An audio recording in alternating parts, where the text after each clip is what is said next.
What's the best grip for pickleball? Like most things pickleball, the answer is it depends. If you come from another racket or paddle sport, chances are you're going to bring that grip with you. But what if you don't come from another sport? Or what if that grip isn't working in your pickleball game? What then?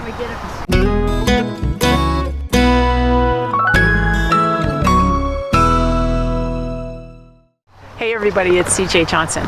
In addition to coaching pickleball, I coach skiing and golf.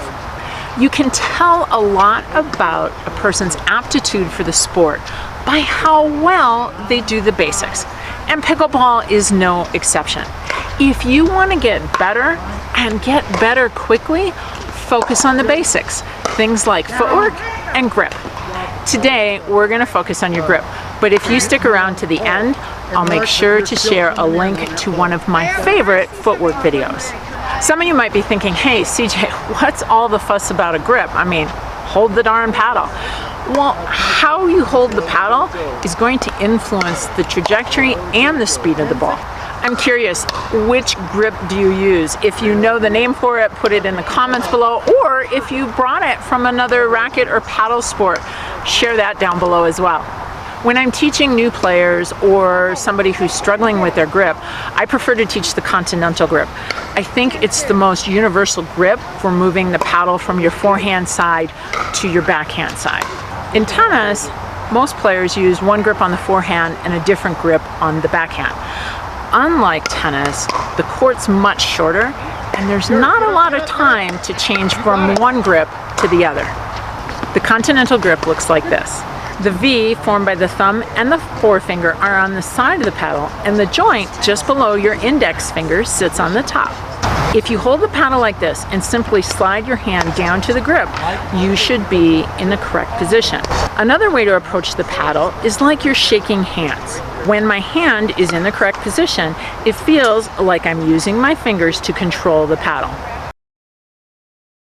I often see players start with the continental grip and then they allow it to slide into the palm of their hands. When it's not in your fingers and it's more in the palm of your hands, it becomes more difficult to control the paddle face, which in turn impacts the trajectory of the ball. You might just be experiencing more pop-ups if you've got that paddle in the palm of your hand. Often you'll see a player grip the paddle with one or more than one finger on the paddle, and typically it's the index finger or the second finger on the back of the paddle. I'm not a big advocate of that, unless you happen to bring that grip with you from ping pong, and that's something that you're used to. Now, the advantage to it is it helps to stabilize the paddle movement by having the finger there. The big disadvantage is when I turn and I put this on the backhand side, those fingers take up a lot of room on the paddle face. The other thing that tends to happen is when I start to do that, I tend to move the paddle into the palm of the hand. And as I said before, often when the paddle is in the palm of your hand, it's very difficult to control the trajectory of the ball. As long as we're focusing on grip, let's focus a little bit on grip pressure.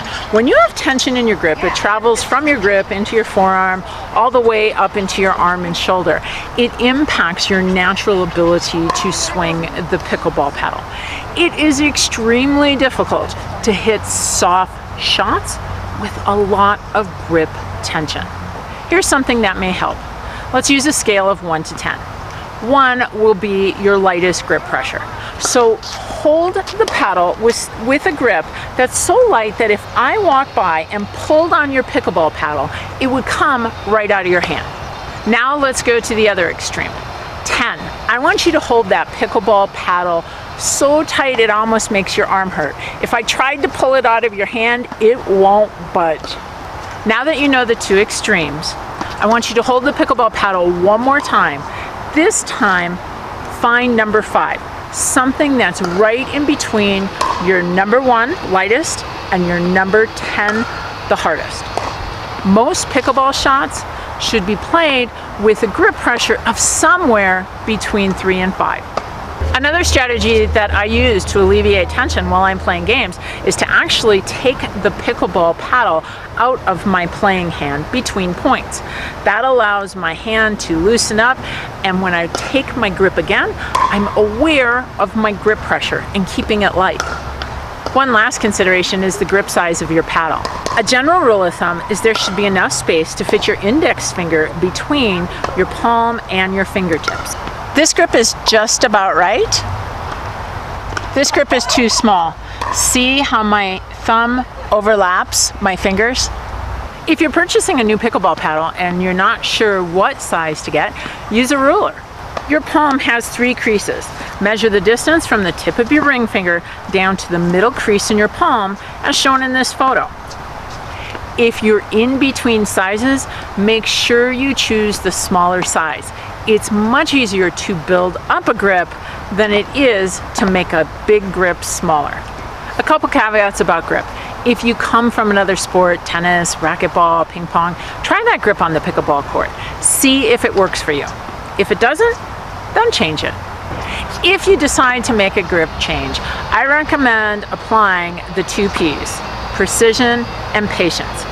Precision, when you're changing that grip, every time you do it, take your hand off and put it back on the pickleball paddle, making sure that your hand is in the right position. Patience, because you're changing your grip, you are changing your only connection to the pickleball paddle. Chances are you're going to hit some errant shots during the process. Improving the basics is going to help you become a better pickleball player. By the way, here's that link to the footwork video that I mentioned earlier.